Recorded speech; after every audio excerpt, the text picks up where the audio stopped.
नमस्कार मित्रों, मैं हूं नेटन भानु और आपका चैनल एडवर्टेक्स पर स्वागत है। मित्रों, हम लोग लाइमस्टोन लैंडफॉर्म्स देख चुके हैं। सेकंड पार्ट पे आते हैं। पहले पार्ट में ही इसको इंक्लूड करना था, बट थोड़ा वो 30 मिनट हो चुका था और इसमें अनदर 45 मिनट्स लगने वाले हैं, तो मैंने इसको अलग कर दिया। ठीक है मित्रों, जो भी इसको देख रहे हों प्लीज़ आप एक कमेंट कीजिएगा कि कैसा लग रहा है, क्या लग रहा है। जो लग रहा है आप पढ़ रहे हैं ये भी कमेंट कर दें तो इतना ही काफ़ी होगा। मैं थोड़ा मोटिवेटेड रहूँगा और मैं रेगुलर वीडियोस बनाने के लिए तत्पर रहूँगा। ठीक है मित्रों, ठीक है, आ जाइए विदाउट टाइम वेस्ट किए। चलिए, पहला दूसरा क्या है, डेजर्ट लैंडफॉर्म्स। ठीक है, इसमें क्या है, एरिड वर्ड का मतलब क्या है? एरिड का मतलब क्या होता है? ड्राई होता है। ठीक है, ये ड्राई लैंडफॉर्म है। 1/5 of the world is desert. किस तरह के डेजर्ट है? Rocky, stony and sandy. ये अभी हम आगे डिस्कस करेंगे इस पार्ट को, जो ये 3 पार्ट्स हैं ना, इसको आगे डिस्कस करेंगे। बाकी फिलहाल अभी जो फैक्ट अपने काम का है वो है 1/5 of the world is desert. ठीक है, desert which are absolutely barren, उसको हम लोग ट्रू डेजर्ट कहते हैं। ठीक है, जनरली ये कहाँ लाई करते हैं? 15 डिग्री से 30 डिग्री के बीच में, north and south of equator, यानी नॉर्थ पोल और नॉर्दर्न हेमिस्फीयर और सदर्न हेमिस्फीयर में 15 से 30 डिग्री के बीच में। कहाँ पर? मान लेते हैं ये अपना 23.5 डिग्री होगा। ये ट्रॉपिक ऑफ कैंसर हो गया। नीचे क्या हो गया? ट्रॉपिक ऑफ कैप्रिकॉर्न हो गया। तो समवेयर ये लोग यहाँ से इस वाले जो रीजन है ना, इसको मैं थोड़ा अलग लाइन दिखाता हूँ। ये जो जोन है इसमें आपको दिखेगा। ठीक है, ये जोन में, इस जोन में मोस्टली आपको डेजर्ट दिखेंगे। क्यों इससे बीच आगे क्यों नहीं दिखता है? इस वाले पार्ट में क्यों नहीं दिखता है? क्योंकि ये ट्रॉपिकल एरिया है और यहाँ पर बारिश बहुत ज़्यादा होती है। जहाँ पे बारिश ज़्यादा होगी तो फिर यहाँ पे डेजर्ट बनने का चांसेस नहीं है। ठीक है, ये इसका मतलब ये था।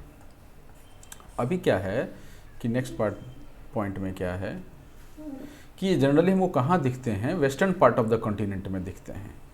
कहाँ दिखते हैं? वेस्टर्न पार्ट ऑफ कॉन्टिनेंट में, जहाँ पर ट्रेड विंड्स जो हैं वो ऑफशोर बहते हैं। अभी मैं एक्सप्लेन करूँगा इस चीज़ को। पॉइंट्स देख लीजिए। पहला तो ये कह रहा है कि किसी भी कॉन्टिनेंट के वेस्टर्न पार्ट में, आपका अब कैमरा में मेरे ख्याल से यही वेस्ट होगा। ठीक है, हाँ, आपके लिए यही वेस्ट होगा। ठीक है ना, तो वेस्टर्न पार्ट ऑफ में जहाँ पर ट्रेड विंड जो है वो ऑफशोर है। ठीक है, बेदेड बाई कोल्ड करंट डेसिकेटिंग इफेक्ट लेके आता है। ठीक, और इसको हम क्या बोलते हैं? Tropical hot desert and trade wind desert बोलते हैं। अब आइए इसको मतलब समझते हैं। मान लेते हैं कोई कॉन्टिनेंट है। ठीक है, समझते चलिएगा, ज़्यादा कुछ नहीं है इसमें। एक मान लेते हैं ये कॉन्टिनेंट है। मैं स्क्वायर बना के दिखा रहा हूँ। अब ये north America, south America, Africa, आप कोई सा भी लेकर के चलिएगा, ये मैं स्क्वायर बना के चल रहा हूँ।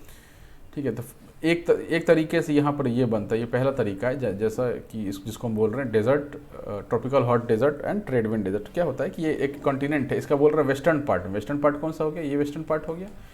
ठीक है, this is east, this is west, ये वेस्टर्न पार्ट में हो गया। ठीक है, पहला पॉइंट क्या बोला? Western part of the continent. दूसरा क्या बोला? ट्रेड विंड जो कि ऑफशोर बहता है। ट्रेड विंड किधर बहता है? ऑफशोर बहता है। ऑफशोर हो गया ये, है ना, ऑफशोर हो गया। तीसरा क्या बोला है कि कोल्ड करेंट्स, कोल्ड करेंट्स, इधर से कोल्ड करेंट। ठीक, ऊपर वाला थोड़ा रहने देते हैं, नीचे वाला रखिए।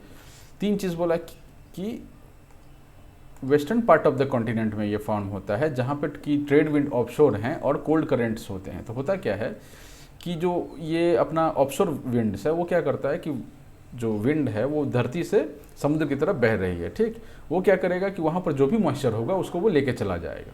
ऑफशोर विंड जहाँ पर भी ऑफशोर ट्रेड विंड जहाँ भी होंगे, वो ट्रेड विंड क्या करेंगे? अपने साथ मॉइस्चर को लेके चले जाएंगे समुद्र के ऊपर। धरती से माने लैंड के ऊपर जो मॉइस्चर है उसको लेकर समुद्र के ऊपर चले गए। ठीक, जो बचा खुचा मॉइस्चर है उसका काम तमाम कौन करता है? ये कोल्ड करंट करता है। कोल्ड करंट में क्या होता है कि कोल्ड करंट अपना जो होता है अनसैचुरेटेड होता है और जो भी उसको मॉइस्चर मिलता है वहाँ पे उसको एब्जॉर्व कर लेता है कोल्ड करंट। ठीक है, वातावरण को ठंडा करता है और मॉइस्चर को एब्जॉर्व कर लेता है। इस चीज़ से क्या होता है कि इस पार्ट में, ये जो आप पार्ट देख रहे हैं, ये जो आप पार्ट देख रहे हैं, इस पार्ट में क्या होता है कि मॉइस्चर का अभाव हो जाता है। ठीक, मॉइस्चर के जैसे ही अभाव होता है वहाँ पर, तो वो डेजर्ट लैंडस्केप में बदलने लग जाता है। ठीक है, तो ऐसा नहीं है कि वेस्टर्न में है इसलिए ट्रेड विंड बह रहा है या ये है। चूँकि ट्रेड विंड जो है ऑफशोर बह रही है और कोल्ड करंट भी वहाँ पर है, इसलिए वहाँ पर डेसिकेटिंग इफेक्ट बनता है, दोनों कारणों से। ठीक है, और उस डेसिकेटिंग इफेक्ट कारण डेजर्ट का फॉर्मेशन हुआ है। ठीक, ये कहना चाह रहा है। एग्जाम्पल्स देख लेते हैं जल्दी से। Sahara, Arabian, Thar, Iranian, Kalahari, Namib, Atacama, ठीक है, great Australian desert, desert of south west USA, northern Mexico, ये सब इसके एग्जाम्पल्स हैं। ठीक है, अब इसमें थोड़ा दूसरा टाइप का डेजर्ट आता है जिसको हम लोग बोलते हैं कोल्ड डेजर्ट। क्या बोलते हैं मित्रों? कोल्ड डेजर्ट बोलते हैं। ये इसका लोकेशन क्या है? कॉन्टिनेंट के इंटीरियर में, मतलब ये जो अपना दिख रहा था ये कॉन्टिनेंट था, इसके इंटीरियर में दिखेंगे आपको, ये मान लीजिए यहाँ पर दिखेंगे। अब यहाँ पे तो वो ट्रेड विंड और कोल्ड करंट वाला काम तो हो नहीं रहा है, तो यहाँ पर क्या होता है कि कॉन्टिनेंट के इंटीरियर में एक डेजर्ट फॉर्म होता है जो कि मिड लैटिट्यूड होता है। एग्जाम्पल क्या है? गोबी और तुर्किस्तान। तुर्किस्तान कौन सा है? सेंट्रल एशिया वाला रीजन है। ठीक है, ठीक है। क्यों यहाँ पर बनता है? क्योंकि यहाँ पर एक्सट्रीम टेम्परेचर्स अपने को देखने के लिए मिलते हैं। बारिश तो कम हो ही रहा है और साथ में क्या होता है कि एक्सट्रीम टेम्परेचर्स दिखते हैं। एक्सट्रीम टेम्परेचर का मतलब दिन में बहुत ज़्यादा हाई टेम्परेचर है, रात को बहुत ज़्यादा लो टेम्परेचर है। उससे वो कैसे फॉर्म होता है वो हम आगे देखेंगे, बट अभी के लिए आप ये समझिए कि कोल्ड डेजर्ट जो फॉर्म होता है वो कंटिनेंट के इंटीरियर में फॉर्म होता है, मिड लैटिट्यूड में फॉर्म होता है। गोबी तुर्किस्तान उसका एग्जाम्पल है और एक्सट्रीम टेम्परेचर के कारण फॉर्म होता है। इसका फर्दर हम लोग ये देखेंगे कि कैसे क्या हो रहा है। ठीक, work of wind and water in eroding elevated Uplands, transporting the one of materials and depositing them somewhere else leads to different types of deserts। ठीक है, तो ये चीज़ तो नॉर्मल सेंटेंस ही है, कुछ इसमें अलग से बताने लायक नहीं है। ठीक है ना, तो अपने पास टाइप्स ऑफ डेजर्ट अब नेक्स्ट टॉपिक आ जाता है। टाइप्स ऑफ डेजर्ट में पहला डेजर्ट कौन सा है? रॉकी डेजर्ट है। पहला डेजर्ट कौन सा है? रॉकी डेजर्ट, हमारा भी बोलते हैं या फिर रॉकी डेजर्ट बोलते हैं। ठीक है, आप पहले फ़ोटो देख लीजिए, ये सब फोटो है। ठीक है, एग्जाम्पल पहले देख लीजिए, उसके बाद हम समझेंगे, क्योंकि क्या है ना कि एक पिक्चर क्रिएट हो जाता है ना तो उसके ऊपर सेंटेंस को थोपना थोड़ा सा आसान होता है। ठीक है, ये कोई पीट रहा है बाहर में। ठीक है, तो पहले आप इसका हमादा और रॉकी डेजर्ट, इसका आप देख सकते हैं, ये रॉक्स दिख रहे हैं ना अपने को, ये रॉक्स। अब इस पर स्टेटमेंट थोपते हैं। एग्जाम्पल देख लीजिए, सहारा डेजर्ट, हमादा एल हुमरा इन लीबिया। ठीक है, अब इस पर स्टेटमेंट हम लोग थोपना चालू करते हैं। ये दो स्टेटमेंट इस पर थोपने हैं। इमेज क्रिएट हो गया, स्टेटमेंट थोपिए अब इस पर। Stretch of bare rocks, obviously rocky नाम है तो बेयर रॉक्स का स्ट्रेच होगा। ठीक है, जिसपे से सैंड जो है उसको भगा के लेके चला गया। सैंड डस्ट जो है, सैंड और डस्ट जो भी उस रॉक पे होगा उसको भगा के लेके चला गया होगा। ये रीजन जो है वो बेयर एंड स्टेराइल होता है। स्टेराइल मतलब नपुंसक। ठीक है,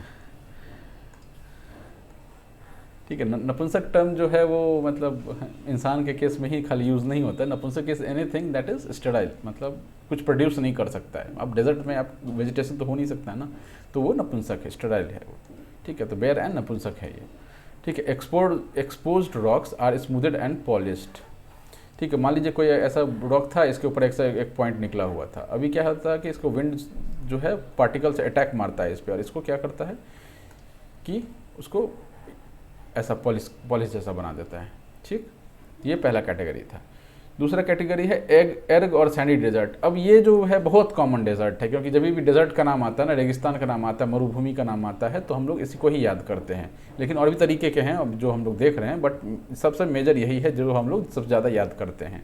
ठीक है, अब आपको राजस्थान बोल दिया जाए तो आपको ये डेजर्ट ही याद आता है। अलग बात है कि राजस्थान में खेती बाड़ी भी होती है बाकी रीजन्स में। ठीक है, तो इसको क्या बोलते हैं? एर्ग और सैंडी डेजर्ट। ठीक, नाम देख लिया, फोटो देख ही रहे हैं आप, ये फोटो। ठीक, कॉम इन तुर्किस्तान,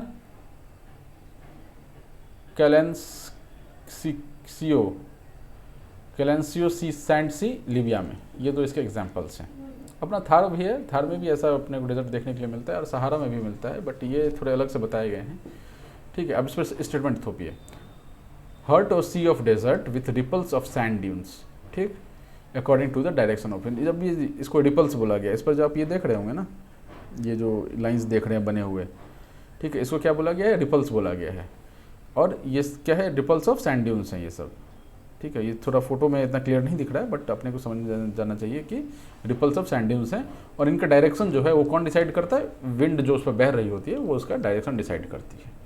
ठीक, थर्ड आ जाते हैं रेग और स्टोन डेजर्ट। अब एक चीज़ ध्यान दीजिएगा कि एक रॉकी बोलने से तो आराम समझ में आ रहा है, लेकिन हमादा भी उसका नाम है। दूसरे केस में सैंडी आराम समझ में आता है, एर्ग भी उसका नाम है, ये आपको याद रखना है। तीसरा स्टोनी डेजर्ट है जो कि रेग है। अभी हमादा क्या था? रॉकी था। रॉक मतलब क्या होता है? बड़ा होता है। अभी यहाँ पे क्या बोला? स्टोनी डेजर्ट बोला गया, मतलब छोटा स्टोन्स होगा इसमें। छोटा स्टोन्स कैसा हो गया? फोटो देखिए, ठीक है, ये आपको फोटो दिख रहा है, छोटे छोटे स्टोन्स दिख रहे हैं यहाँ पे। ठीक, अब इसका एग्जाम्पल है serried in Libya, serried in Libya and Egypt, ये दो एग्जाम्पल हैं इसके। अब इस पर स्टेटमेंट देखिए। ठीक है, extensive sheets of angular pebbles, pebbles मतलब इस वर्ड टर्म का मतलब पेबल मतलब क्या होता है, पत्थर होता है। स्टोन रख लीजिए, स्टोन स्टोन स्टोन मतलब छोटे छोटे पत्थर जो होते हैं। ग्रेवल भी वही चीज़ है, ग्रेवल भी छोटे छोटे पत्थर को ही बोलते हैं। Which the winds are not able to blow off, तो ये क्या होता है, एक्सटेंसिव शीट, शीट समझते हैं ना आप, शीट इज जैसे A4 की शीट है, अब ज़मीन पर आप एक A4 का शीट रख दिए, राइट, मतलब क्या है कि ज़मीन के ऊपर A4 की शीट जो है वो पड़ी हुई है। वैसे ही वो कहना चाह रहा है कि एक ज़मीन होगा, इसके ऊपर sheet of stones and gravels होंगे, एंगुलर पेबल्स होंगे, ग्रेवल्स होंगे, जो कि इतने भारी हो जाते हैं कि विंड इनको है अब ब्लो ऑफ नहीं कर पा रही है। ठीक, तो यहाँ पर स्टोनी डेजर्ट बन जाता है। ठीक है, more accessible than sandy desert, अब सैंडी डेजर्ट में चलना फिरना थोड़ा मुश्किल है, राइट, लेकिन इसको क्या बोला गया है कि मोर एक्सेसिबल है, क्योंकि धरातल जो तल जो है, अब चलने के लिए क्या आपको तल स्ट्रांग चाहिए। ठीक है, दलदल होगा तब चल नहीं पाएंगे। तो सैंडी डेजर्ट क्या है कि आपका ये है ना, सैंडी डेजर्ट में आपका तल जो है उतना स्ट्रांग नहीं है, पैर उसमें धंसता है। और जो स्टोनी डेजर्ट है इसमें आराम चल पाएंगे, क्योंकि नीचे आपको स्टोन्स मिलेंगे और आपका प्रेशर वो आराम से बर्दाश्त कर पाएगा, आराम से आप चल पाएंगे। ठीक है, यहाँ पे लार्ज हर्ड ऑफ कैमल्स जो यहाँ पे रखे जाते हैं। ये इतने काम की स्टेटमेंट नहीं था, ये दो चीज़ें अपने काम की थी। ठीक है, और ये नाम के साथ ये रखिए, क्योंकि स्टेट पीएससीज वगैरह में रेग को स्टोनी से मैच करने के लिए आ सकता है ऐसे। ठीक है, उसके बाद आता है बैडलैंड। बैडलैंड नाम से ही पता चल रहा है बैडलैंड है। बैडली एरोडेड हिल्स जो होते हैं उनको हम लोग बैडलैंड्स बोलते हैं। बैडली एरोडेड हिल्स किस चीज़ से ये इरोड हुआ है, रेन स्टॉर्म से ये जो है आपका इरोड हुआ है। इसमें गलीज और रवीन्स फॉर्म होता है। अब गलीज और रवीन्स क्या है, अब ये जो कट्स देख रहे हैं ना, ये देखिए आप इस फोटो में देख रहे होंगे, ऐसे जो लाइन दिख रहा है ना आपको, वो लग रहा है जैसे पानी बहकर उसको तोड़ता हुआ निकल गया, उसी को हम लोग गलीज एंड रवीन्स बोलते हैं। ठीक है, इस वर्ड को फर्स्ट कब यूज़ किया गया, first use for arid areas in the south Dakota USA, इसमें इसको पहली बार इसको यूज़ किया गया हुआ है। फोटो आप देख सकते हैं, ये बैडलैंड का फोटो दिया हुआ है आपका। पेंटेड डेजर्ट जो है अरिजोना का, उसको हम लोग बैडलैंड के कैटेगरी में डालते हैं। ठीक, फिफ्थ कैटेगरी कौन सा है, फिफ्थ पार्ट कौन सा है इसका फिफ्थ पार्ट है एक ये माउंटेन। अब देख रहे हैं माउंटेन्स, ठीक है, फोटो देखिए, माउंटेन डेजर्ट मतलब माउंटेन का कुछ तो होगा, ये देख रहे हैं ना माउंटेन्स है। ठीक, इसके एग्जाम्पल्स देखिए, Tibesti mountain and Ahaggar mountain in Sahara desert. मित्रों एक मिनट, ये लोग बहुत पीट पाट कर रहे हैं, पता नहीं शाम हो गया, फिर भी मैं खिड़की बंद करके आता हूँ। चलिए वापस आ जाते हैं। तो हम लोग कहाँ पे थे, माउंटेन डेजर्ट पे थे। नाम से पता क्या लगता है, माउंटेन है तो माउंटेन होगा, ये माउंटेन आपको दिख रहा है। ठीक है, इस पर अब example Tibesti mountain and Ahaggar mountains in Sahara desert. ठीक है, अब सहारा डेजर्ट में कई तरह के आपको लैंडफॉर्म्स मतलब डेजर्ट लैंडफॉर्म्स देखने के लिए मिलते हैं। ऐसा नहीं है कि सीधा मरुभूमि है तो सीधा एकदम बालू बालू ही होगा। अलग अलग तरीके के लैंडफॉर्म जो हैं, जो स्पेशल का क्लासिफिकेशन जो करते हैं, जो लोग पढ़ते हैं, जैसे हम लोग UPSC के लिए पढ़ रहे हैं या किसी स्टेट PSCs के लिए पढ़ रहे हैं, तो उनके लिए ही काम का होता है। इतना कुछ डिटेल अपने को हर जगह नहीं मिलता। ये सीधा से GC लियोंग से मैंने उठाया हुआ है, नोट्स जो है GC लियोंग का है। ठीक है, नाम देख लिया, टिबेस्टी एंड अहागार। ठीक है, फोटो देख लिया, अब इस पर स्टेटमेंट डालिए। होता क्या है कि erosion dissects the desert highland into harsh outlines of peaks and ranges. अब ये क्या है कि ये ऐसा माउंटेन रहा होगा, है ना, ऐसा माउंटेन रहा होगा। अभी क्या किया, इरोजन क्या किया, सबको तोड़ता फोड़ता इसका जो अभी का करंट लुक है वो आपको ये ऐसा बना दिया इसको इरोजन। अभी आप पीछे देख रहे होंगे कि एक ऐसा नया माउंटेन अपना ढंग बढ़िया माउंटेन यहाँ पर दिख रहा है। ये भी भविष्य में आगे कुछ ऐसा ही दिखने लग जाएगा। तो इरोजन क्या करता है कि डेजर्ट हाईलैंड जो होता है उनको harsh outlines of peaks and ranges में तोड़ फोड़ के अलग कर देता है। आप ये देख सकते हैं, पीक्स एंड रेंजेस में अलग कर दे रहा है। ठीक, steep slopes are cut by the wadis. Wadis किसको बोलते हैं, वादीज का मतलब होता है हेवी रेन्स। ये वादी जो है आपका अरेबिक टर्म है, ठीक है ना, जिसको इंग्लिश में इंक्लूड कर लिया गया है। तो स्टीप स्लोप्स जो है वो वादीज के द्वारा कट किया जाता है। And action of frost has curved irregular edges. अब ये फ्रॉस्ट एक्शन हर जगह नहीं होता है, लेकिन जहाँ पे होता है वहाँ पे ये काम करता है। बाकी वादीज तो खैर हैवी रेनफॉल तो कभी कभार कहीं भी हो सकता है, उसी एरिया में देखने के लिए मिलेगा जहाँ पे ये वादीज होगा। अब ऐसा है ना कि पूरा ये मान लेते हैं पूरा डेजर्ट है, ठीक है, ये पूरा डेजर्ट है। तो इसके इस एरिया में हो सकता है कि आपका ये माउंटेन वाला डेजर्ट होगा, माउंटेन डेजर्ट इस एरिया में हो, क्योंकि यहाँ पे बारिश हो रही है। अब यहाँ पे बारिश नहीं हो रही होगी तो यहाँ पे माउंटेन डेजर्ट पॉसिबल नहीं है, क्योंकि उसके लिए तो आपको चाहिए एरोजन करके फिर पानी वानी जो है उसका स्लोप को स्टीप बनाए, तो वो हर जगह नहीं संभव है। लेकिन किसी कोने में जहाँ पर कभी कभी बारिश हो जाती है, तेज़ बारिश हो जाती है या फ्रॉस्ट एक्शन हो जाता है, तो उस केस में हम देखते हैं कि माउंटेन डेजर्ट का फॉर्मेशन हो जाता है। समझ में आ गया आपको? फ्रॉस्ट एक्शन क्या होता है? फ्रॉस्ट एक्शन क्या होता है actually? I think Frost action हम लोग पहले देख चुके हैं, बट बस शॉर्ट में देख लेते हैं जल्दी से। एक ये अपना पत्थर है, ठीक है, एक छोटा पत्थर मान के चलते हैं, इतना बड़ा पत्थर, ठीक है। इसमें क्या होगा, क्रैक्स फ्रैक्स होंगे, ठीक है ना। इसमें क्या होगा, बारिश होगा तो पानी घुसेगा, क्या होगा, पानी घुसेगा। यहाँ पे पानी भर के आ गया, पानी भर के आ गया। जहाँ भी क्रैक्स होंगे वहाँ पानी भर के आ जाएगा। रात को क्या होगा, टेम्परेचर फॉल होगा, 0 डिग्री के आसपास पहुँचेगा और ये क्या हो जाएगा, फ्रीज हो जाएगा। जैसे ही फ्रीज होता है तो ये क्या हो जाता है कि फ्रीज होने पे जो पानी जब बर्फ़ बनता है तो वो एक्सपैंड होता है, ठीक है ना। तो एक्सपैंड जो होता है तो ये क्या करेगा, इसको थोड़ा सा एक्सपैंड करेगा, ये थोड़ा सा एक्सपैंड करेगा। सुबह को वापस धूप निकलेगा, फिर वापस ये पानी बनेगा और ये जो है इसमें जो क्या बोलते हैं उसको, वो एक्सपेंशन जो मतलब पत्थर फैल चुका है वो तो उतना ही रहेगा, वाटर कॉन्ट्रैक्ट कर जाएगा। अगले दिन फिर वो होगा तो ये एक्सपैंड करते करते क्या होता है ना, ओनियन पीलिंग का केस बनने लग जाता है। ओनियन पीलिंग, आप प्याज को जब छीलेंगे ना तो देखेंगे एक एक लेयर कैसे निकल रहा है, उस टाइप का लेयर आपको निकलता हुआ दिखेगा। या हो सकता है टूट भी जाए, धीरे धीरे करके ये चौड़ा होता चला जाएगा और अंत में जाकर के ये 2 टुकड़े में टूट जाएगा, ठीक है। इसको फ्रॉस्ट एक्शन बोल देते हैं हम लोग, ठीक है। मैकेनिज्म ऑफ एरिड इरोजन के क्या मतलब है कि एरिड इरोजन जो अपना डेजर्ट वाला इरोजन है उसके बारे में बात किया जा रहा है। मैकेनिज्म कहने का मतलब कौन कौन से फैक्टर्स हैं, क्या क्या हैं जो उसको फैसिलिटेट करता है, उसको सपोर्ट करता है, कौन कौन उसको आगे बढ़ाता है, ठीक है। तो उसके इसकी बातें हो रही है, कंडीशंस की बातें होंगी इसमें, ठीक है। पहला तो क्या है, फर्स्ट एंड फॉरमोस्ट क्या, insufficient and irregular rainfall less than 5 inches, ठीक। ये तो समझ में आता ही है ना, डेजर्ट में तो अपना इरेगुलर और इनसफिशिएंट रेनफॉल होता है। ज़्यादा पानी होगा तो फिर वहाँ पे तो बाढ़ आएगा तो फिर डेजर्ट कहाँ से आएगा, है ना।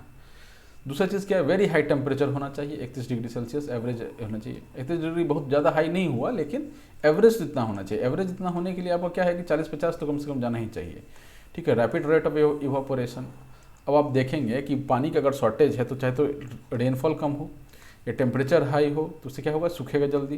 रैपिड रेट ऑफ इवापोरेशन हो तो भी सूखेगा जल्दी। तो ये सब उसके सपोर्टिंग फैक्टर्स हैं, किस चीज़ के, एरिड इरोजन के। Subaerial denudation by weathering coupled with wind and water action.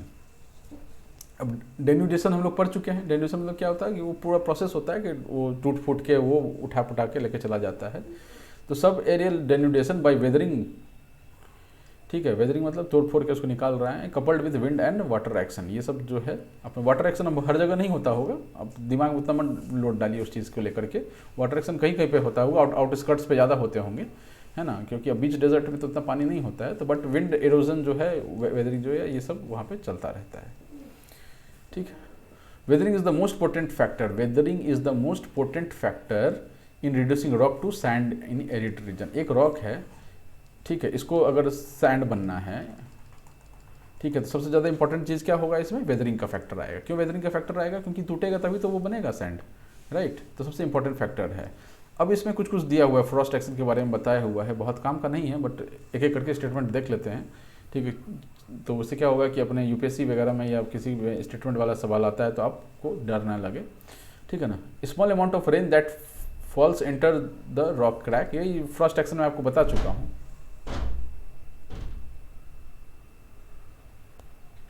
Delhi का मौसम दोस्त, अचानक से गर्मी और फिर अचानक से बारिश और फिर अभी हवा चल रहा है, बताइए। खैर, इसमें क्या होता है कि जो मैंने आपको यहाँ बताया था कि इसमें क्रैक डेवलप होता है, क्रैक में पानी भर जाता है। पानी भरने के बाद 2 चीज़ें होती हैं। पहली चीज़ तो मैंने आपको फर्स्ट एक्शन में ये बताया था कि पानी भर जाता है, एक्सपैंड करता है, फिर वो क्रैक को बड़ा करते करते तोड़ देता है उसको। दूसरा चीज़ क्या होता है इसमें, क्या होता है कि केमिकल्स जो होते हैं सो वाटर के साथ रिएक्ट करते हैं। वाटर जब उसमें अंदर घुसा होगा तो उसमें अंदर केमिकल्स होंगे जो वाटर के साथ रिएक्ट करेंगे और फिर उनका सॉल्यूशन बनेगा और वो टूटेगा आगे, ठीक है। तो यहाँ पे ये बोल रहा है कि small amount of rain that falls enter the rock crack, ठीक है, स्मॉल अमाउंट समझ में आता ही है, and sets up the chemical reaction, ठीक है। मिनरल्स होंगे, रॉक में बहुत सारे मिनरल्स होंगे, उनके साथ केमिकल रिएक्शन होता है, ठीक। दूसरा चीज़ क्या बोला है कि ये फ्रीज करेगा रात को और 10% वॉल्यूम इसका बढ़ जाता है, ठीक। सक्सेसिव जो ये बार बार सक्सेसिव हैपनिंग मतलब बार बार होना जो है वो pricing of the rock fragments, pricing of the rock fragments उनका टूटना के बारे में बोल रहा है। Peeled of rocks become teeth और टूल्स ऑफ विंड इरोजन। अब जैसे ये टूट के गिर जाएगा, ठीक है, हो सकता है ये छोटा कण भी यहाँ गिरे तो ये विंड इरोजन का जो है ये टीथ बन जाता है, टीथ मतलब दांत बन जाता है, टूल बन जाता है। विंड इरोजन क्या है, अब हवा जाके मारेगा तो थोड़ी ना कोई चीज़ टूट जाएगा, लेकिन हवा एक पत्थर लेके आया है और आपके टन से आपके माथा पे मार दिया तो आपका माथा फूट सकता है राइट। तो वही चीज़ यहाँ पे हो रहा है कि जब वो टूट के जो पार्टिकल्स गिरते हैं तो वो विंड इरोजन का टीथ एंड टूल बन जाता है। वो विंड क्या करता है, उसको उठा के ले जाता है, धम से मारता है किसी जगह पे और वो भी टूटने लग जाता है। ठीक है, चलिए लास्ट पॉइंट इसमें क्या है, intense heating in the day and cooling in the night. ये सब बात कर चुके हैं, जस्ट स्टेटमेंट देख रहे हैं। Intense heating in the day and cooling in the night creates stress in weekend rocks. During day, when outer portion of the rock heats up, it expands and peels off successive thin layer, leaving inner cool portion as it is. Onion peeling of exfoliation. ठीक है, exfoliation मतलब वही onion piling को exfoliation भी बोलते हैं। ठीक है ना, जो लेयर लेयर में ये पहला लेयर गिरेगा फिर दूसरा लेयर गिरेगा, ऐसा। तो होता क्या है कि बाहर वाला जो एक पत्थर है, पत्थर तो क्या अपन सुने होंगे कि पत्थर जो है वो ठंडा रहता है। ठीक, जनरली आप सुने होंगे कि अगर घर में मार्बल लगाते हैं तो मार्बल ठंडा होता है, टाइल्स लगाते हैं तो ठंडा नहीं होता है। तो पत्थर क्या होता है, ये ठंडा होता है और वो गर्म भी जल्दी होता है। तो जब धूप में पड़ा हुआ है कोई पत्थर, वो गर्म हो गया, तो बाहर से गर्म हो गया, अंदर ठंडा रहा होगा, तो बाहर वाला क्या होगा कि गर्म होने पे चीज़ें एक्सपैंड करती हैं, ठंडे होने पे चीज़ें कॉन्ट्रैक्ट करती हैं। तो पत्थर का क्या है कि बाहर का जो लेयर है, पत्थर का क्या है, ये बाहर वाला जो ब्लैक में जो मैं दिखा रहा हूँ, ये जो लेयर है ये गर्म हो गया। ठीक, तो ये एक्सपैंड किया, ठीक है, अंदर वाला एज इट इज़ है, और फिर वो कॉन्ट्रैक्ट किया था, वो एक्सपैंड किया। एक पॉइंट होगा जहाँ से ये एक्सपैंड नहीं कर रहा होगा, इसको ऊपर वाला पोर्शन एक्सपैंड कर रहा होगा, तो ये एक्सपैंड कर रहा होगा तो इसको छोड़ रहा होगा क्योंकि एक्सपैंड नहीं कर रहा है। ठीक है, अगर साथ में एक्सपैंड हो तब तो समझ में आता है, लेकिन अगर ये ऊपर वाला पोर्शन अगर एक्सपैंड हो रहा है और नीचे वाला पोर्शन एज इट इज़ है, तो ऑब्वियसली इस पार्ट को ये छोड़ने लग जाएगा। छोड़ने लग जाएगा तो क्या होगा, वो पीलिंग ऑफ होगा, एक्सफोलिएशन होगा, और दैट विल लीड टू, कहाँ गया वो, ऑनियन पीलिंग, एक्सफोलिएशन, ये हो जाएगा। ठीक ठीक, विंड इरोजन जो है, विंड इरोजन जो है वो एरिड एरियाज में ज़्यादा एफिशिएंट होता है। अब वो समझ में आता है ना अपने को, पानी तो है नहीं वहाँ पे, तो इरोजन के लिए क्या होगा, अपने पास विंड इरोजन ही मेन फैक्टर होगा। दूसरा चीज़, वहाँ पे उसको काफ़ी पार्टिकल्स, टीथ एंड टूल्स जो अभी हम पढ़े थे कि वो काफ़ी पार्टिकल्स उसको मिलेंगे, इसलिए वो ज़्यादा एफिशिएंटली काम कर पाता है। कहाँ पे, सूखा एरिया में ज़्यादा काम कर पाता है विंड इरोजन, क्योंकि एक तो वहाँ पे हवा की स्पीड तेज होगी, कोई ज़्यादा हिंड्रेंस नहीं होगा, और तीसरा चीज़ क्या है, उसके पास बहुत सारे पार्टिकल्स होंगे जो वो कैरी कर रहा होगा। ठीक है, तो अभी ह्यूमिड रीजन में क्या होता है, ह्यूमिड रीजन में तो वेजिटेशन वगैरह होता है ना, तो विंड इतना बढ़िया तरीके से काम नहीं कर पाता है। ठीक है, ये लिखा हुआ है, due to lack of vegetation and moisture which binds the surface material. ठीक है, तो पहला कारण तो आपको ये समझ में आ गया कि एक जो है बैरन लैंड है, ओपन एरिया है, और दूसरा एक लैंड है जिसपे क्या है, पेड़ है। ठीक है, तो विंड इरोजन ऑब्वियसली इसमें ज़्यादा इफेक्टिवली काम करेगा। पहला रीज़न तो ये हो गया, इसको ओपन एरिया मिलता है, इसके पास यहाँ पे पार्टिकल्स भी ज़्यादा मिलते हैं, इसको पिकअप के लिए पार्टिकल्स, स्पीड, सब कुछ यहाँ पे मिल जाता है। अब आप गाड़ी चलाते हैं या बाइक चलाते हैं, कुछ भी चलाते हो, साइकिल भी चलाते हो, तो आपको जैसे ही खाली रोड दिखता है तो आप स्पीड चला देते हैं। वैसे ही अगर कुछ गाड़ियाँ आ जाएँ तो फिर आपकी स्पीड स्लो हो जाती है, तो आप समझिए आप विंड हैं और सामने गाड़ियाँ आ जाती हैं, दैट इज़ ट्री। ठीक है, ट्री या वेजिटेशन या कुछ भी आ जाता है तो आप ज़्यादा स्पीड नहीं बढ़ा सकते हैं उस केस में, तो इसलिए विंड इरोजन वहाँ पे काम नहीं कर सकता जहाँ पे वेजिटेशन अपने को दिखता है, पहला चीज़। दूसरा चीज़ कि जहाँ पर वेजिटेशन होगा और जहाँ पर बारिश होता होगा, पानी होगा, तो वहाँ पर सॉइल जो है वो कॉम्पैक्ट होगा, बंधा हुआ होगा चीज़ों से। ठीक है, तो वहाँ भी विंड इरोजन अच्छे तरह से फंक्शन नहीं कर सकता है। ठीक, अभी क्या, विंड इरोजन को उड़ाने के लिए जो विंड आ रहा है स्पीड में 10 किलोमीटर 15-20 किलोमीटर की स्पीड से विंड अगर आ रहा है, तो उसको उड़ाने के लिए जो है ये चाहिए होगा कि वो पार्टिकल्स लूज होते हैं। लूज पार्टिकल्स आपको कहाँ देखने के लिए मिलेंगे, जो कि बैरन लैंड होगा, जो कि डेजर्ट टाइप का एरिया होगा, एरिड एरिया होगा, वहाँ पर आपको ये चीज़ देखने के लिए मिलेगा। समझ में आता है ये पॉइंट? तो इसी से बोल रहा है कि इरोजन इज अनरिस्ट्रेंड, जो है कंट्रोल से बाहर है। ठीक, नेक्स्ट पॉइंट पे आ जाइए, डिफ्लेशन। अब इसमें कुछ टर्म्स आते हैं। डिफ्लेशन, पहला क्या है, डिफ्लेशन है, दूसरा क्या है, एब्रेशन है, और तीसरा क्या, अट्रीशन है। तीनों वर्ड बहुत एक जैसे समझ में आते हैं, मतलब डिफ्लेशन तो थोड़ा अलग दिखता है अभी, लेकिन एब्रेशन एट्रीशन एक जैसा ही है। थोड़ा हम उसको दोनों को समझेंगे ठीक से। डिफ्लेशन क्या होता है, डिफ्लेशन क्या होता है ना कि अपना कोई लैंड है, ये लैंड है, ठीक है, इस पर क्या है, पार्टिकल्स हैं, ये पार्टिकल्स भरे हुए थे इस पर, ये पानी नहीं है, ये पार्टिकल्स है, ठीक है, सॉलिड पार्टिकल्स है, सैंड के पार्टिकल रख लीजिए। अब इधर से विंड चलेगा, ठीक है, इधर से क्या होगा, विंड आएगा, ये विंड क्या करेगा, इसको उड़ाता हुआ लेकर चला जाएगा, और थोड़े टाइम में आपको क्या दिखता है कि अंदर के जो पार्टिकल्स है वो गायब हो गए। मैंने सारे कीटाणु तो कोलगेट से भी नहीं गायब होते ना, तो सारा पार्टिकल गायब नहीं होगा, but considerable part of the particles will travel with the wind, ठीक है। तो इससे क्या हो जाएगा, ये जो आपका गड्ढा जैसा हो जाएगा, ये गड्ढा जो है आपका, ये ऑलमोस्ट ये वाटर टेबल नीचे है वहाँ तक पहुँच जाएगा, और इसमें क्या होता है, पानी निकल के आ जाता है। तो पानी निकलने पर अभी नहीं जाते हैं, हम लोग को डिफ्लेशन से ही काम है। तो इस जो प्रोसेस है उसको हम लोग डिफ्लेशन बोलते हैं, ये जो उड़ा के लेके चला गया ना, इसको डिफ्लेशन बोलते हैं, और यहाँ गड्ढा क्रिएट हो गया, ठीक है। यहाँ पे देखिए स्टेटमेंट में, lifting and blowing away of loose material from the ground, fine dust will be removed from origin and deposited far away, ठीक, यही चीज़ मैं बता रहा था अभी। This leads to lowering of land surface, ठीक है, यहाँ पर जो सारे लैंड सरफेस लोअर हो गया, और डिफ्लेशन हॉलो जो है यहाँ क्रिएट हो जाता है। यहाँ पे क्या क्रिएट हो जाता है, डिफ्लेशन हॉलो, प्रोसेस डिफ्लेशन है, लेकिन हॉलो जो क्रिएट हो रहा है वो क्या है, डिफ्लेशन हॉलो है, ठीक है। इसका एग्जांपल कौन सा है, कतारा डिप्रेशन सहारा में है, ये इजिप्ट है, इजिप्ट में आप देख रहे हैं, यहाँ पे सहारा डेजर्ट देखने के लिए मिलता है। ये जो आप रेड पार्ट देख रहे हैं यहाँ पे, ये रेड पार्ट जो देखने के लिए मिल रहा है अपने को, दैट इज कतारा डिप्रेशन, और ये 450 फीट बिलो सी लेवल। एक बार इसमें पानी घुस जाए ना, पता नहीं पानी है या नहीं है, लेकिन अगर इसमें पानी घुस जाए तो फिर आपको पानी निकालने में हालत ख़राब हो जाएगा, क्योंकि ये सी लेवल से नीचे है। जब तक केरला में भी शायद ऐसा एक जगह है, बट वो डेजर्ट के कारण नहीं है, किसी और कारण से है, जो सी लेवल से नीचे है। अगर कोई भी चीज़ सी लेवल से नीचे ऐसा पॉसिबल है, पहले तो ये समझिए आप कि ऐसा पॉसिबल है कि लैंड पे ऐसे जगह हो जहाँ पर जो लैंड का लेवल है वो सी लेवल से नीचे हो, ठीक है। ये अलग बात है कि वहाँ पर सी का पानी नहीं पहुँचा, लेकिन गलती से भी वहाँ पहुँच गया ना, तो फिर वहाँ से कभी पानी निकलेगा नहीं, ठीक है, ये मुश्किल हो जाएगा निकालना, ठीक है। ये डिफ्लेशन था, ठीक है। अब डिफ्लेट करना आप समझ सकते हैं ना, बैलून को डिफ्लेट करते हैं, तो आप ऐसा याद रख लीजिए कि वो जो ऐसा गड्ढा था, इसमें एक बैलून भरा हुआ था, ये बैलून का ये हो गया, अभी क्या हो गया, बैलून निकल गया इधर, हवा निकल गया, तो क्या बचेगा यहाँ पे, ऐसा कुछ बचेगा, यहाँ पे बैलून मारा हुआ से बैलून पड़ा हुआ होगा, है ना, और ये डिप्रेशन हॉलो बन गया, क्या बन गया, डिफ्लेशन हॉलो बन गया, यहाँ पर बैलून डिफ्लेट होकर के डिप्लेशन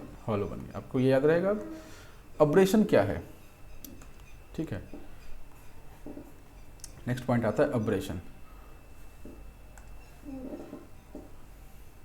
रॉक सरफेस जो है, रॉक का जो सरफेस है, कोई बड़ा बड़ा जो रॉक होता है, रॉक बोल रहे, स्टोन नहीं बोल रहे हैं, रॉक बोल रहे, रॉक मतलब काफ़ी बड़ा रॉक सरफेस जो है वो स्क्रैच हो जाता है एंड पॉलिश हो जाता है by hurling of the sand particles against the rock by the wind. अब ये मान लीजिए बड़ा सा एक पत्थर रखा हुआ है, मतलब कितना बड़ा पत्थर है कि आदमी इतना ही बड़ा है इसके सामने में, है ना, ये बड़ा सा पत्थर है, इसमें आकर सैंड जो है वो मार रहा है, ठीक है। इससे क्या होगा कि इस पर जो ये होगा स्क्रैच बनेगा, पहले तो एक स्क्रैच बनेगा, ठीक है, कट बनेगा, और दूसरा ये चिकना हो जाएगा, क्योंकि जो भी थोड़ा प्रोट्रूडिंग एरिया होगा, जो भी थोड़ा निकलता हुआ एरिया होगा, उसको वो सैंड मार के चिपटा कर देगा, ठीक है। Phenomena is this is important, very very important, इसलिए मैं चुप हो गया, ठीक है। अब्रेशन से ये समझ में आता है कि पहला चीज़ तो स्क्रैच एंड पॉलिश कर देगा इसको। Now this is more effective at the rock base. क्यों ज़्यादा इफेक्टिव होगा, क्योंकि ज़मीन से जितना आप करीब होंगे पार्टिकल्स हवा में उतना ही ज़्यादा होगा, क्योंकि हैवी पार्टिकल्स को हवा ऊपर तो नहीं उठा सकता, ऑल्दो इट इज़ कैरिंग, उसके में इतना फोर्स है कि कैरी कर रहा है, लेकिन उसमें इतना ताकत नहीं है कि उसको एक लेवल से ज़्यादा ऊपर उठा के कैरी कर सके। इससे क्या होता है ना कि ये जो फेनोमेना है वो रॉक बेस के पास ज़्यादा इफेक्टिव होता है, where winds can carry high amount of material. जैसे जैसे आप ऊपर आते जाएंगे वैसे वैसे भी हवा पतला होते चला जाता है, वैसे वैसे विंड का जो कैरिंग कैपेसिटी है वो भी कम होता चला जाएगा, क्योंकि उसमें वेट होता है चीज़ों में जो नीचे की तरफ उसको खींच के रखता है, ठीक है। इसके कारण क्या होता है, telegraph poles in deserts are covered by metal for foot और टू एबव द ग्राउंड, ठीक है। तो टेलीग्राफ पोल अगर आप देखेंगे डेजर्ट में तो कुछ आपको यहाँ पर दिखेगा कि ये पोल है, पोल के चारों साइड में ये क्या है, ब्लैक कलर का मेटल का इसमें लगाया हुआ, ये रोड चल रहा है। इससे क्या होता है कि ये बचाव होता रहता है, ठीक। लास्ट पार्ट क्या है, एट्रिशन। तो इसमें क्या हो रहा था कि इसमें क्या हो रहा था, एक्चुअली मैं फोटो के पीछे चला गया। अब्रेशन में क्या हो रहा था कि एक पत्थर था और पत्थर पे जाकर के जो है विंड जो है वो हिट मार रहा था। अट्रीशन में क्या होता है कि जो दो बड़े पत्थर आपस में टकराते हैं, ये इधर भागता है और ये इधर भागता है, इसको मारता है और ये छोटे छोटे टुकड़े में बढ़ जाते हैं, that is attrition. Particles roll against one another and rounded into millet seeds sand. अब किसी का मारने का प्रवृत्ति तो होगा, मान लेते हैं कि कोई ऐसा आदमी है जो बोलता है कि हम सब पापी को मारेंगे, तो मारते मारते एक दिन ऐसा आएगा कि उसको ये नहीं दिखेगा कि पापी कौन है और पुण्य करने वाला कौन है, वो सबको मारता चला जाएगा, ठीक है ना। तो वही वह है कि जो विंड इरोजन है उसमें सैंड पार्टिकल्स जो है बड़े रॉक का तो मार ही रहा था, मारते मारते उसका वो नेचर बन गया कि भाई वो मारना ही है, तो ये लोग आपस में भी टकराते हैं, दैट इज कॉल्ड अट्रीशन। ठीक, याद रखेंगे। कैसे याद रखेंगे? अब देखिए ना, इसमें दो टी है ना, T1 एंड T2, ठीक है। तो ये पत्थर 1 हो गया, पत्थर 2 हो गया, ये दोनों भिड़ जाते हैं आपस में, आप इसका से याद रख सकते हैं। ठीक, अब क्या होता है कि अब मेन हम लोग लैंडफॉर्म से बातें, अभी तक हम लोग बेसिक डेजर्ट के बारे में कुछ देख रहे थे जो फैक्ट्स था, अभी अब लैंडफॉर्म पे आता है। अब लैंडफॉर्म जो है डेजर्ट का वो दो टाइप का है, ठीक है। पहला तो है कि इरोजनल लैंडफॉर्म्स, ठीक है, इरोजनल लैंडफॉर्म इन डेजर्ट्स। दूसरा कौन सा होता है? डिपोजिशनल लैंडफॉर्म इन डेजर्ट होता है। डिपोजिशनल लैंडफॉर्म और इरोजनल लैंडफॉर्म अब नाम से ही क्लियर है कि कोई इरोड होकर बना होगा, राइट, और कोई जमा होकर बना होगा, ठीक है। इरोजन कहीं से हो रहा है तो कोई कहीं जाकर डिपोजिशन होगा, तो वो डिपोजिशन के कारण कुछ बना होगा और कुछ इरोजन के कारण बना होगा। तो हम लोग किस पे आ जाते हैं? इरोजन पे आ जाते हैं। क्विक, पहला इसमें आता है अपने पास रॉक पेडेस्टल, रॉक पेडेस्टल और मशरूम रॉक्स बोलते हैं, ठीक है। नाम समझ में आ रहा है, मशरूम रॉक्स या रॉक पेडेस्टल। पहले आप इसकी फोटो देखिए, ठीक है, मशरूम जैसा दिख रहा है क्या? ये एक मिनट बेहतर,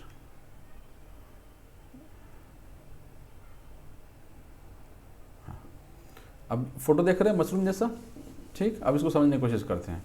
इसका नाम क्या है? रॉक पेडेस्टल या फिर मशरूम रॉक्स। मतलब रॉक पेडेस्टल जो है ना वो मशरूम रॉक बनने से पहले का एक स्टेज है, ठीक है। लेकिन चूंकि अब क्या है कि मोटा मोटी सेवी जैसे हैं तो साथ में ही लिख दिया है, ठीक है। होता क्या है, अब ये बोला पहले फोटो देखिए, इसी फोटो से पहले समझने की हम लोग कोशिश करते हैं। एक सेकंड, हाँ, इसी फोटो समझने की कोशिश करते हैं कि alternate layers of less resistant and hard resistant rock है, ठीक है। ये लेस रेजिस्टेंट है लाइट वाले और डीप वाले हार्ड रेजिस्टेंट है, ठीक। इसमें क्या होता है कि लेस रेजिस्टेंट वाला जो है वो वियर ऑफ होने लग जाता है, ठीक है ना, ये वियर ऑफ होने लग जाता है। और ये वाले थोड़े से मतलब कम, ये भी वियर ऑफ होते हैं, ग्राउंड के पास जितना जाओगे उतना ज़्यादा वियर ऑफ होगा, वो हम देख चुके हैं क्यों ऐसा होता है। बट जो है दोनों ही वियर ऑफ होते हैं, और सॉफ्ट वाले जो होते हैं जो कम रेजिस्टेंट है वो जल्दी वियर ऑफ होता है। इससे क्या होता है कि इरेगुलर एजेस बनता है अल्टरनेट बैंड्स पर, ये देख रहे हैं एजेस बन रहा है ना, अल्टरनेट बैंड पर इरेगुलर एजेस बनता है, ठीक है। उस अब स्टेटमेंट एक आध देख लेते हैं। Wearing of softer layer, formation of irregular edges alternate bands पर, हार्डर सॉफ्टवेयर के अल्टरनेट बैंड्स पर इरेगुलर एजेस बनता है, एजेस आप देख सकते हैं, ठीक है। नेक्स्ट पॉइंट क्या है? Grooves and hollows are cut into rock surface. Grooves and hollows, इसको ग्रुप बोल दिया, इसको हॉलो बोल दिया, ठीक है। ये सब are cut into the rock surface carving them into rock pedestal. Rock pedestal, pedestal का मतलब क्या होता है? ये जो वर्ड है पेडेस्टल, इसको रॉक पेडेस्टल का मतलब ये होता है कि कुछ ऐसा ये बन जाता है, एग्जैक्टली नहीं हो रहा है, ये थोड़ा ऐसा है ना। ये सीधा वाला लाइन को आप ये इग्नोर मारिए, कोशिश करता हूँ मैं उसको सिर्फ हटाने का, हाँ हट गया, ठीक है। ऐसा इसको रॉक पेडेस्टल बोलते हैं, ठीक। Next point, rock pillar will be further eroded. अब ये जो पिलर है, इसको pillar, pedestal is pillar is further eroded near the base where friction is greatest. अब यहाँ पे क्या होगा, ये ज़्यादा फिर और भी ज़्यादा इरोजन होगा, यहाँ पे फ्रिक्शन ज़्यादा मिलेगा क्योंकि पार्टिकल्स ज़्यादा थे, हम पढ़ चुके हैं, है ना। तो यहाँ पर इरोजन ज़्यादा होगा, अंडर कट। अब ये जो है ये कट हो जाएगा, कैसा दिखेगा फिर अपने को?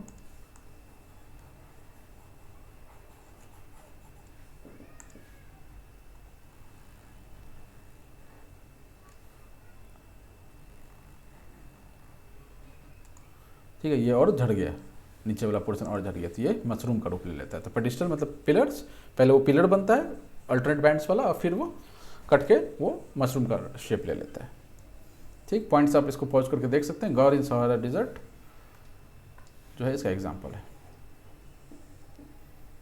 ठीक, नेक्स्ट जिगन पे आ जाइए। जिगन में क्या होता है, इसको फोटो से समझे। जिगन का मतलब क्या होता है, जिगन पहले ऐसा दिखता है, ये देख रहे हैं आप, ये जिगन का फोटो है, ठीक है। अभी आ जाइए इस पर। होता क्या है कि हॉरिजॉन्टल बैंड में आपके hard rocks and soft rocks होते हैं, ठीक है। ये देखिए हॉरिजॉन्टल बैंड्स दिख रहे हैं, ये अपना सॉफ्ट रॉक का है, नहीं ये हार्ड रॉक का है, ये सॉफ्ट नीचे उसके नीचे सॉफ्ट रॉक है ये, और फिर हार्ड रॉक है, ठीक। चलिए, इरोजन क्या करता है, रिजेस एंड फरोज जो का जो लैंडस्केप है वो क्रिएट करता है। तो ये ऊपर हार्ड रॉक था, इसमें ये क्या होगा कि इरोड होता जाएगा, ऐसा कि इरोड होकर ये निकल गया, ठीक। And abrasion further leads to deep furrows. तो इनिशियली क्या था, ऊपर वाले रेजिस्टेंट थे, तो उसमें जो अपना इरोजन चल रहा था वो जरूरी नहीं है कि एक पर्टिकुलर टाइप से ही होगा। ये फोटो में काफ़ी पर्टिकुलर टाइप दिखा दिया है, लेकिन ये हो सकता है कि ये थोड़ा बीच में ऐसा देख रहे हैं ना, बीच में कटा हुआ पिटा हुआ है। आप थोड़ा इसको गौर से देखेंगे, मैं इसको फोटो को क्या हो गया इसको, हाँ। मैं थोड़ा फोटो को बड़ा करता हूँ,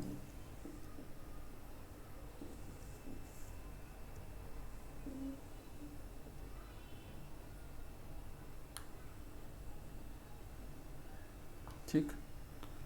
अब इसमें क्या हो रहा है कि ये सब तरफ से इरोजन हो रहा है, इसमें इधर से इरोजन हुआ है, गली में इस लाइन में तो हुआ ही, इस लाइन में हुआ ही, इस लाइन में भी हो रहा है ना, सब तरफ से इरोजन हो रहा है। तो इसमें क्या होता है, कोई कोई एक पार्ट जो है वो छूटा हुआ रह जाता है, कोई कोई एक पार्ट जो है वो छूटा हुआ रह जाता है। पॉइंट पे फोकस कीजिएगा आप। तो पहला तो ये टैबलेट शेप में इसमें हॉरिजॉन्टल बैंड्स होते हैं, रिजेस एंड फरोज लैंडस्केप इसमें का फॉर्मेशन इसमें हो जाता है। किसके द्वारा हो जाता है, इरोजन के द्वारा हो जाता है।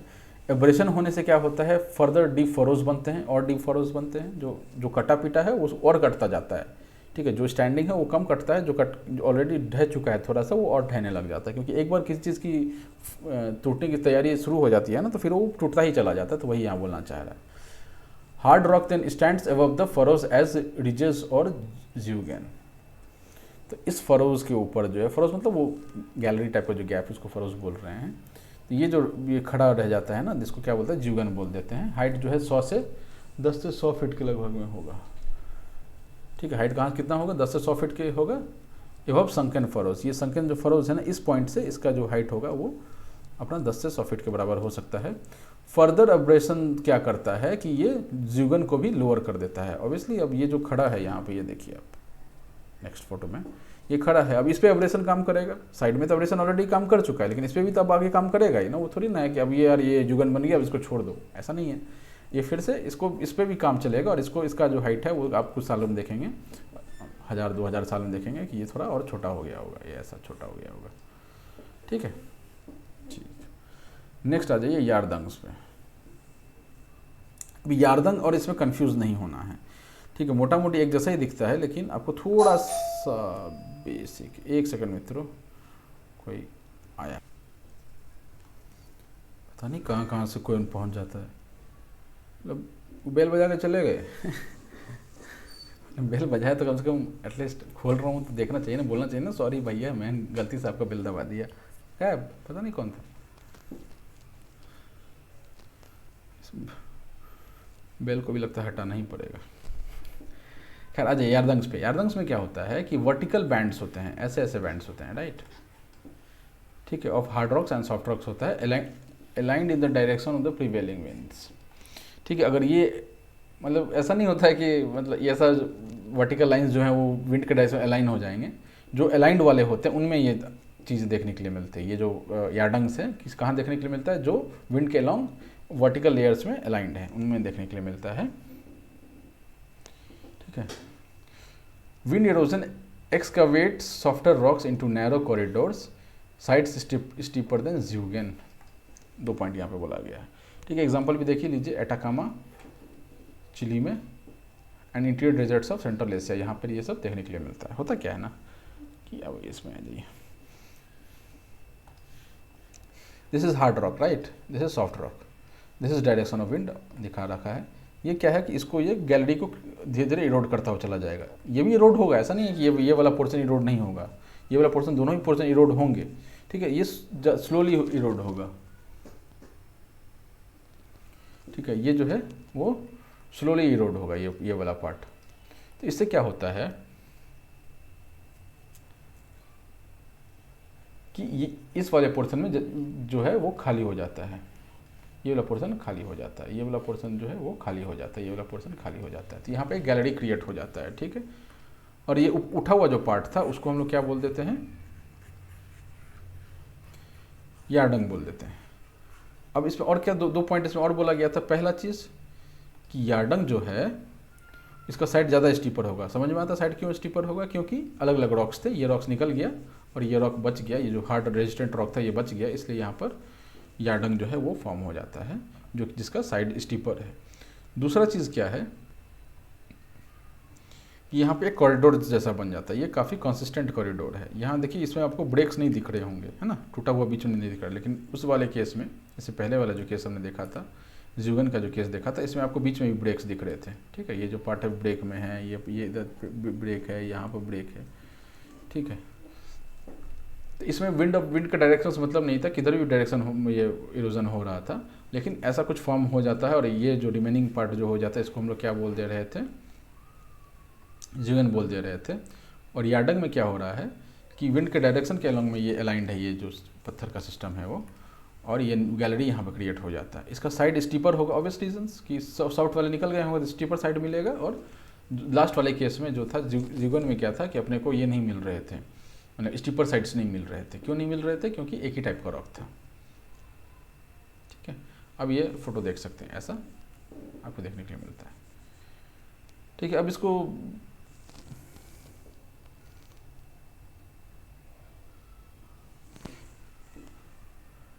अब इसमें एक चीज़ है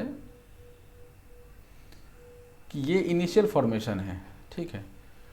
ऑब्वियसली मैंने बोला कि ये भी इरोड होगा, ये भी इरोड होगा। ओवर द टाइम क्या होगा कि इसमें भी कट्स दिखने लग जाएंगे, राइट। तो ये थोड़ा और आगे का प्रोसेस है, या और आगे का ये पिक्चर है जब ये कट्स बन चुका है यहाँ पे।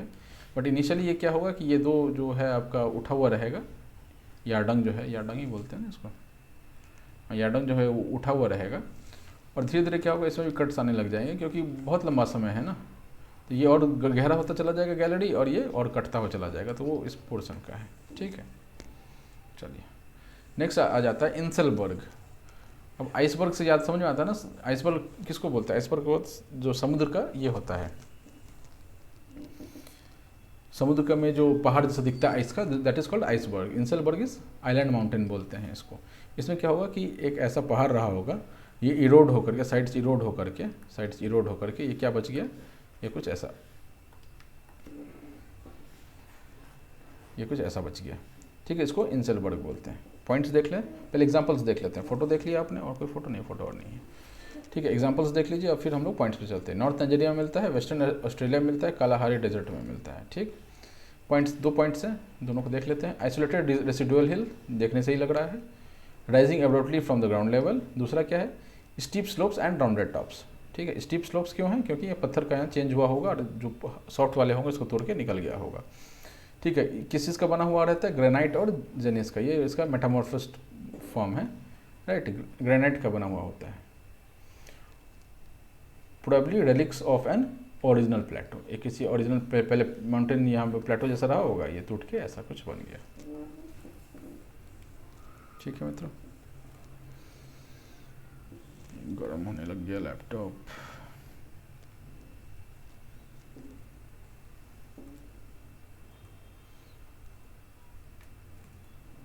ठीक, नेक्स्ट क्या है इंसेलबर्ग के पास, मेसास एंड ब्यूटेस, ठीक है। मेसास ये है, ब्यूटेस ये है।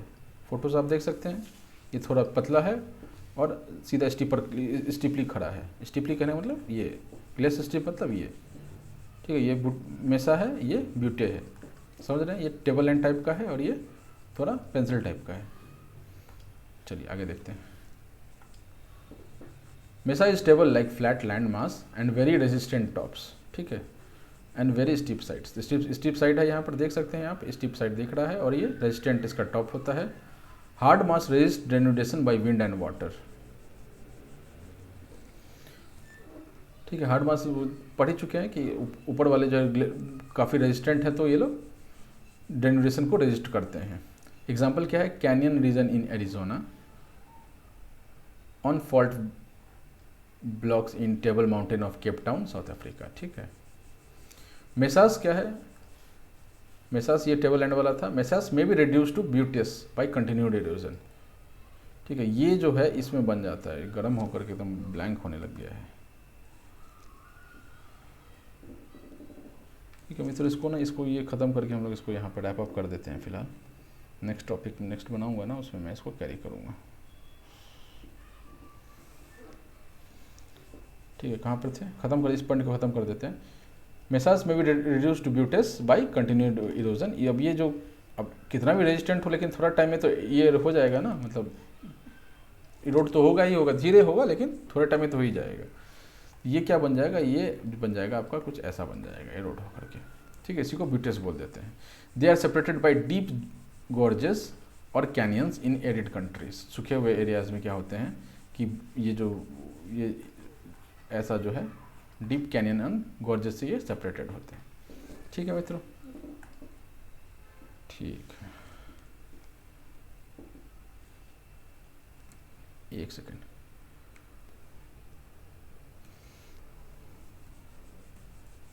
ठीक है, ये हम देख रहे थे, ये हो गया है। अब इसमें एक फ़ोटोज़ देख लीजिए आप, तो यहाँ भी कुछ ऐसा माउंटेन रहा होगा जो ये रिड्यूस होकर के क्या बन गया है अभी। ठीक है, ये ब्यूटे बन गया है, इधर भी ब्यूटे बन गया है, और बीच में जो ये है इसको कैनियन या गॉर्जेस से ये सेपरेटेड है। ठीक है, यही बोलना चल रहा है। फ़ोटो आप देख सकते हैं यहाँ पे, है ना। अभी हैंग हो रहा था बट थोड़ा ठीक हो गया है। मैंने जो भी फालतू ऐप्स खुले हुए थे, विंडोज़ वगैरह सबको बंद कर दिया है तो थोड़ा संभल गया।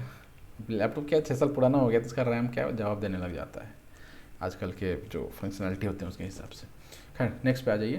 तो ये फोटो देख लिया आपने, ये मेसास ब्यूटे अपना कवर हो गया। नेक्स्ट है वेंटिफैक्ट्स एंड ड्रिकेंटर्स। ठीक है, तो pebbles faceted by sand blasting. अब क्या होता है ना कि एक सैंड एक पत्थर है, इधर से इसको ये मिला तो ये क्या हो गया, इधर चिकना हो गया। ठीक है, ये वाला पोर्शन जो है चिकना हो गया। फिर इधर से हवा चला, ये वाला पोर्शन चिकना हो गया। इधर से हवा चला होगा, ये वाला पोर्शन चिकना हो गया होगा। उधर से हवा चला होगा, इधर उधर वाला पोर्शन चिकना हो गया होगा। तो ये जो सैंड ब्लास्टिंग क्या मतलब, सैंड का जो अटैक होता है उससे पेबल्स जो है मैंने पत्थर जो है वो polished and resemble Brazil nuts resemble करने लग जाता है। Change in wind direction leads to development of another facets with sharp edges, बता चुका हूँ मैं। Forms desert pavement, smooth mosaic region covered by rock fragments. ठीक है, तो एक अपना एक ज़मीन मिल जाता है जिसपे आपको रॉक फ्रैगमेंट यहाँ पे ऐसे देखने के लिए मिल जाता है, पत्थर पत्थर पत्थर। ठीक है, अब इसका एक स्पेशल केस होता है वेंटिफैक्ट्स। ये क्या हम लोग पढ़ रहे थे, वेंटिफैक्ट्स पढ़ रहे थे। वेंटिफैक्ट्स में जब 3 फेस होते हैं तब उसको हम ड्रेकेंटर बोल देते हैं। ठीक है, ये ड्रेकेंटर देख रहे हैं 3 फेस है, थोड़ा ये दिख रहा हो, मैं थोड़ा बड़ा करता हूँ इसको, है ना। ये आप देख पा रहे होंगे इसमें कि 3 फेस है, 3 फेस वाले को हम लोग ड्रेकेंटर बोल देते हैं। Special case, that's it. Deflation hollow हम लोग देख चुके हैं, वही चीज़, ये पॉइंट हम लोग देख चुके हैं कि ऐसा कुछ था, इसमें बालू बालू था, इसको उड़ा के लेके चला गया। विंड जो था वो, विंड थोड़ा अलग दिखा दूँ, विंड जो था ये, अरे यार, विंड जो था ये उड़ा के लेके चला गया और ये खाली हो गया। ठीक है, minor faulting can initiate depression followed by adding action. Adding ऐसे मतलब इरोजन वाला action of incoming winds will wear off the weaker rocks until the water table is reached. तो पहला तो ये था कि एक उड़ के वो चला गया। दूसरा क्या हो सकता है कि फॉल्टिंग हो सकता है। फॉल्टिंग मतलब कट पिट सकता है, मतलब ये घसक के बीच का दब गया हो, ऐसा हुआ होगा। और फिर उसमें हवा जो है फर्दर अपना एक्शन करती है और वो तब तक इरोजन करते हैं जब वाटर टेबल ना पहुंच जाए। वाटर टेबल पहुंचने के बाद क्या होता है, उसमें पानी निकल के आ जाता है। ऑब्वियसली कोई भी गड्ढा बनाएंगे, कुआं वगैरह देखे होंगे, है ना। कुआं में क्या होता है कि अब गड्ढा करते जाते उसमें पानी निकल के आ जाता है। तो वही चीज़, वो तो मैनुअल किया हुआ था, अब ये क्या है कि इरोजन से क्या हुआ है, नेचुरली क्या हुआ है, और यहाँ पर पानी निकल के आ जाता है, ओएसिस का फॉर्म ले लेता है। ठीक है, सिप्स आउट फॉर्मिंग ओएसिस। ठीक है, easy example, Faiyum depression Egypt में, formation of great dust ball in USA. तो आप ये देख सकते हैं, ये ना वाटर टेबल पहुंच गया इरोजन से और यहाँ पे पानी निकल के आ गया। कतारा डिप्रेशन यहाँ पर है। ठीक ठीक, ये आप फोटो देख सकते हैं इस चीज़ का। तो अपना इरोजनल पार्ट जो है वो खत्म हो गया। नेक्स्ट पे आते हैं, डिपोजिशनल पे आते हैं। डिपोजिशनल में क्या है, अब ये समझिए डिपोजिशनल में कुछ फैक्ट्स हैं जो मतलब स्टेटमेंट्स हैं, लैंडफॉर्म्स आते हैं, उनसे पहले लैंडफॉर्म्स अभी थोड़ा आगे है। ठीक है, ज़्यादा है भी नहीं इसमें वैसे। इसमें कुछ फैक्ट्स जो अपने को याद रखने हैं और जो समझने हैं, समझने भी नहीं है, याद ही रखना है। पहला इसमें है कि dust grains can travel as far as 2300 miles. 1 mile equal to कितना होता है, अप्रॉक्सीमेटली 1.6 किलोमीटर्स होता है। ठीक है, तो 23 इंटू 1.6 समवेयर अराउंड 1.5 ही मान लीजिए इसको। तो इसको अगर 1.5 गुना करेंगे तो कितना हो जाएगा, ठीक है 12 जोड़ देते हैं हम, समवेयर 3500 किलोमीटर चला जाता है। 3500 किलोमीटर मतलब समझ रहे हैं आप, राजस्थान से उड़ के चला जाएगा अरुणाचल, इतना दूर दूर जाता है। ठीक है, blood rains dust from Sahara fall in Italy and Switzerland glaciers, जिसको एज अ ब्लड रेन गिरता है। ठीक है, बेचारे इटली और स्विट्जरलैंड वाले भी परेशान होंगे, भैया डस्ट उड़ के आ गया सहारा से। नेक्स्ट पॉइंट क्या है, dust settles in Huangho basin from Gobi desert. Gobi desert आपको पता है कि एक ये चाइना है, यहाँ पे ऊपर में मंगोलिया वाले एरिया में गोबी डेजर्ट है। ठीक है, उधर से इधर भी उड़ के जाता है, उधर से इधर भी उड़ के जाता है, दोनों साइड उड़ के जाता है। तो हुआंगो बेसिन में कहाँ से सेटल हो रहा है, गोबी डेजर्ट से उड़ के आ रहा है और 100 फीट डेप्थ के साथ सेटल हो रहा है वहाँ पे। ठीक, अब इन सब चीज़ों को, मतलब ये जो इरोजन होके कैरी हो रहा है, उसको क्या क्या फैक्टर्स पे वो डिपेंड करता है, कैरी होना जो है वो किस किस फैक्टर पे डिपेंड करता है। तो ऑब्वियसली एक साइज ऑफ पार्टिकल है, ठीक है, दूसरा विंड वेलोसिटी है, ज़्यादा वेलोसिटी होगा ज़्यादा दूर जाएगा। Location and nature of surface where they are transported, कहाँ पे जा रहा है उस पर भी डिपेंड करता है। ठीक है, कैसे डिपेंड करता है लोकेशन पे, अगर वेजिटेशन होगा तो फिर ज़्यादा अंदर तक नहीं जा पाएगा, राइट। अब वेजिटेशन नहीं होगा तो वो चलता चला जाएगा। Presence and absence of water and vegetation, वो यहाँ पे बोला गया हुआ है। ठीक ठीक है,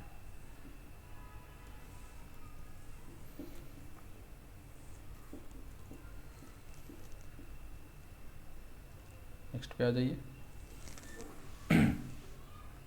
सॉरी थोड़ा लंबा हो रहा है। Hills of sands by accumulation and shaped by wind movements. तो क्या होता है कि ये इरोजन डिपोजिशन से क्या होता है, hills of sand, deposition landform जो बनता है वो क्या होता है, हिल्स ऑफ सैंड्स होता है। By accumulation of sands obviously, या फिर एरोडेड पार्टिकल्स आप बोल सकते हैं, and shaped by wind movement.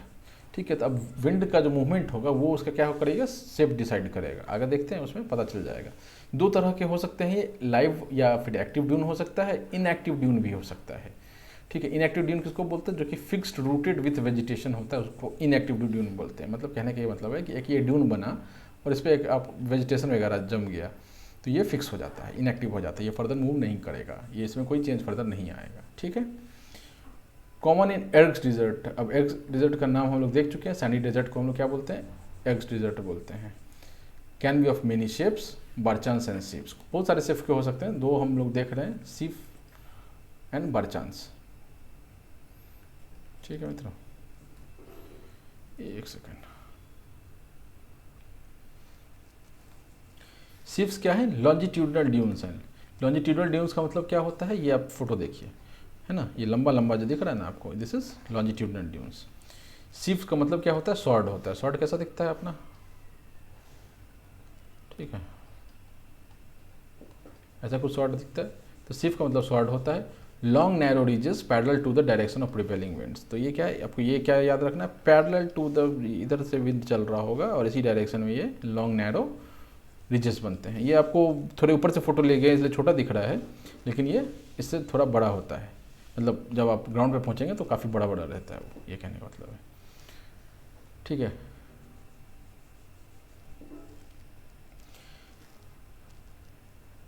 क्रेस्टलाइन rise and fall in regular succession like teeth and of monstrous. क्या मतलब है इसका, सॉ का मतलब पता है आपको, आपने अगर सॉ देखा हो किसी बढ़ई के पास, बढ़ई इज लकड़ियों का जो काम करता है, उसके पास एक सॉ होता है। ठीक है, और ये पकड़ने के लिए हैंडल होता है एक, दिस इज सॉ, इसको मॉन्स्ट्रस सॉ कहा गया है। Crystalline rise and fall in regular succession like teeth of monstrous fall. ये देखना ना, ये ऐसा ऐसा है ना, इसी चीज़ को ये बोलना चाह रहा है, इससे इसको कंपेयर किया गया है। ठीक है मित्रों, एग्जाम्पल क्या है, Sahara desert of at south of Qattara depression. Qattara depression हमने देखे थे ना, इजिप्ट में था, उसके साउथ में सहारा डेजर्ट है, वहाँ पर ये देखा जाता है। थार और वेस्ट ऑस्ट्रेलियन डेजर्ट में ये देखा जाता है। ठीक है मित्र।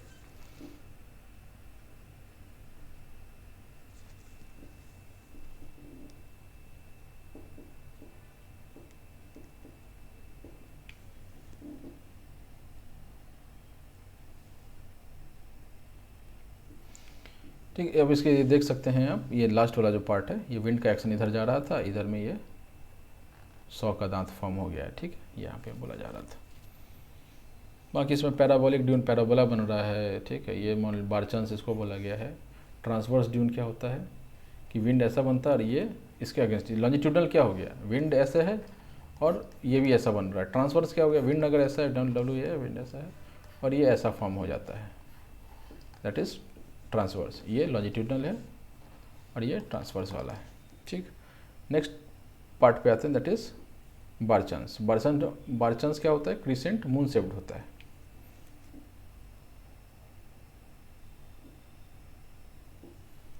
ठीक है, क्रिसेंट और मून शेप्ड होता है। एक ये लाइव ड्यून है, पहला तो ये इंपॉर्टेंट है, लाइव ड्यून है।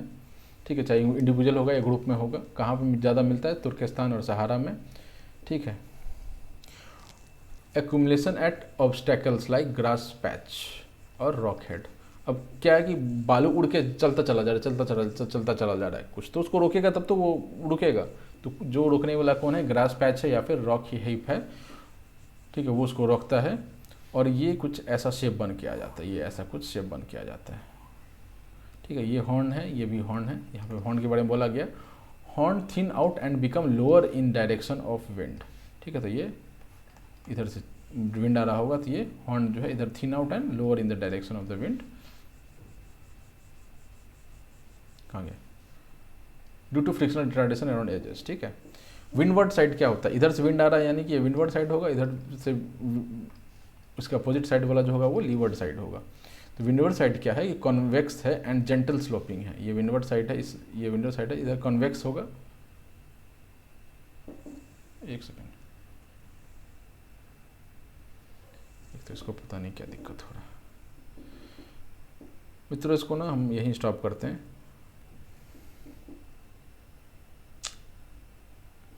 ये बार बार हैंग हो रहा है, आप देख पा रहे होंगे ये हैंग हो रहा है। ठीक है, तो इसको हम लोग यहीं स्टॉप करते हैं। लाइक सब्सक्राइब शेयर कर दीजिएगा। ठीक है, और हम जस्ट इसको थोड़ा लैपटॉप ठंडा हो जाए तो नेक्स्ट पार्ट इसका हम बना रहे हैं। ठीक है, थैंक यू, टाटा।